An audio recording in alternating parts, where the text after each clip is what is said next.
Halo Pak Kusman dan teman-teman, nama saya Jerry, saya dari Ketua Anggota Kelompok 11. Dan kali ini kami berkesempatan untuk membawakan presentasi dengan judul Media Sosial dengan UMKM. Jadi presentasi kali ini tuh mengarah kepada pemanfaatan media sosial pada usaha kecil dan menengah atau UMKM dalam bidang pemasaran serta penjualan mereka. Sebelumnya, saya sebagai anggota kelompok ingin mengantarkan kata pembuka. Terima kasih pada Pak Kusman serta teman-teman yang telah meluangkan waktunya untuk menonton video dari kami. Semoga video dari kami ini dapat menginspirasi serta menjawab pertanyaan-pertanyaan kalian tentang media sosial. Dan berikut merupakan anggota kelompok kami. Buat kalian semua, 2021 ini siapa sih yang belum mengenal media sosial? Jika di antara kalian ada yang belum mengenal media sosial, kami akan menjelaskannya.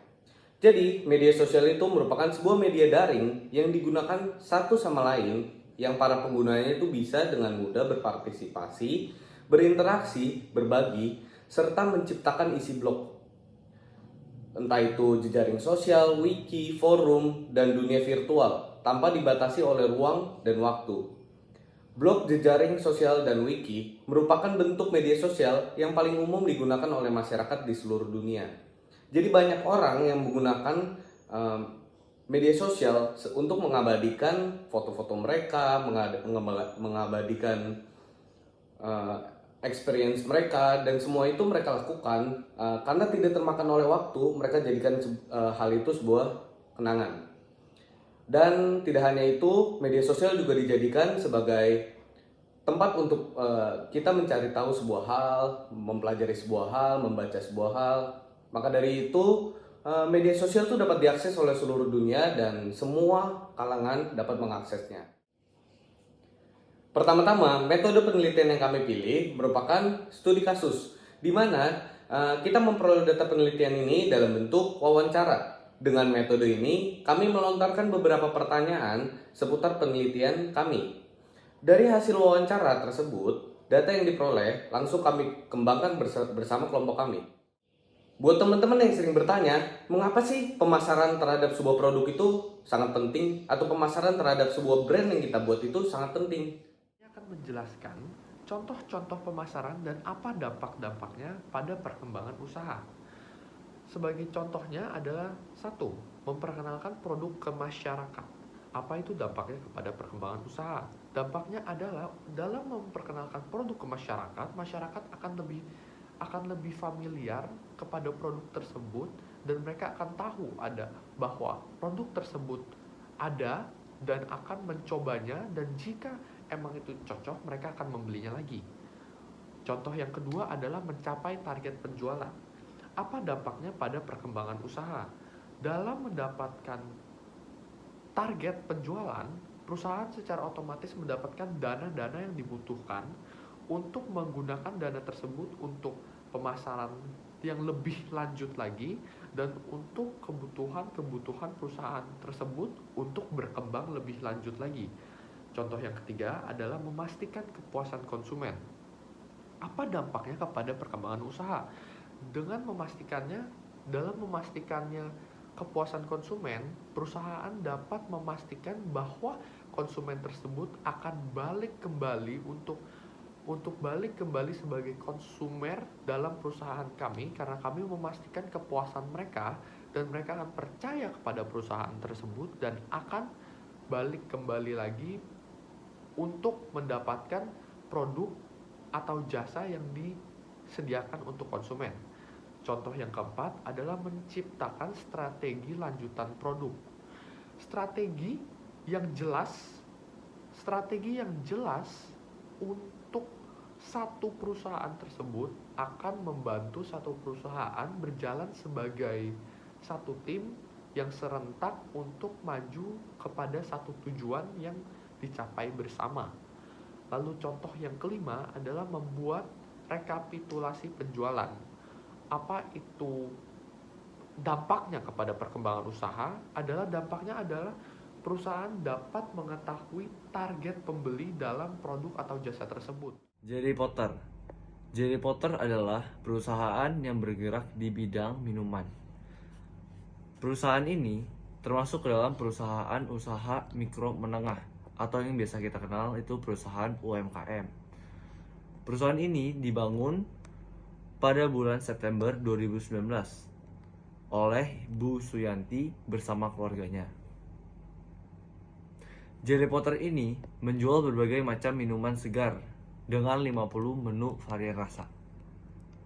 Di antaranya ada coklat, ada kopi, ada buah, ada soda, dan lain-lain. Harga satu minumannya Rp10.000 saja.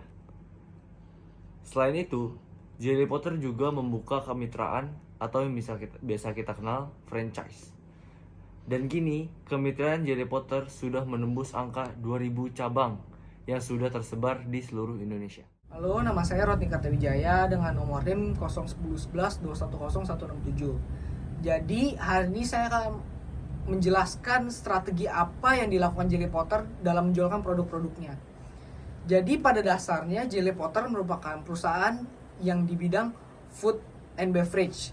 Mereka menjual berbagai jenis rasa minuman dengan topping jelly.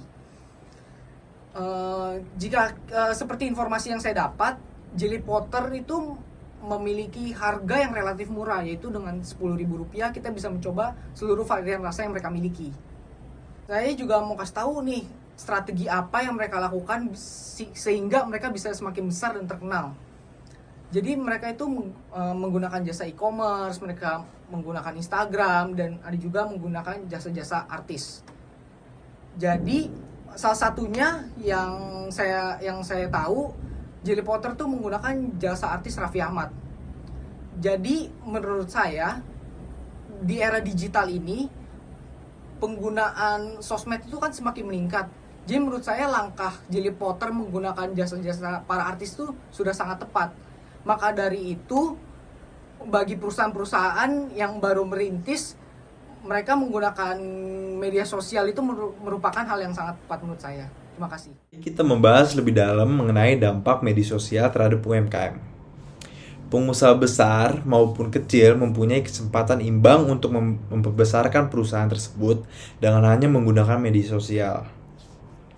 Terutama pada masa pandemi seperti ini, banyak pengusaha yang kesulitan untuk mengembangkan atau memperbesarkan nama perusahaan tersebut. Sehingga media sosial adalah salah satu solusi mereka untuk memperbesar dan menguntungkan perusahaan tersebut.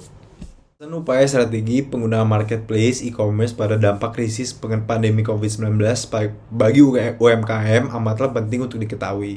Dengan ini kami menyuarakan pendapat terhadap permasalahan ini untuk diketahui oleh pengusaha kecil maupun besar agar dapat diatasi ataupun dihindari agar tidak terjadi kerugian berlanjut.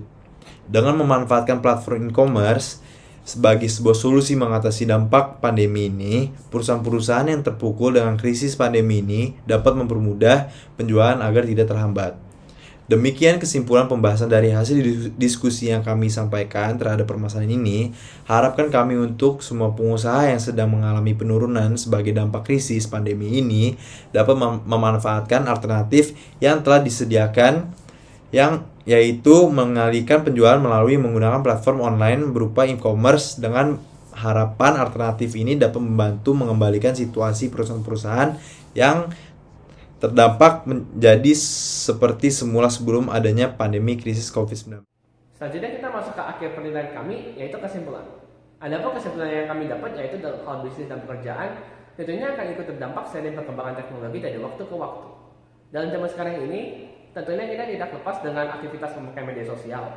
Begitu juga dalam usaha bisnis yang sudah berkembang dari offline hingga ke online yang membutuhkan persyaratan dan proses berjalan yang jauh lebih mudah dibanding offline. Otomatis, dalam bidang usaha dan bisnis kita juga bisa mempromosikan bisnis kita dalam media sosial. Seperti misalnya perusahaan Jelly Potter yang sudah sangat berkembang berkat media sosial.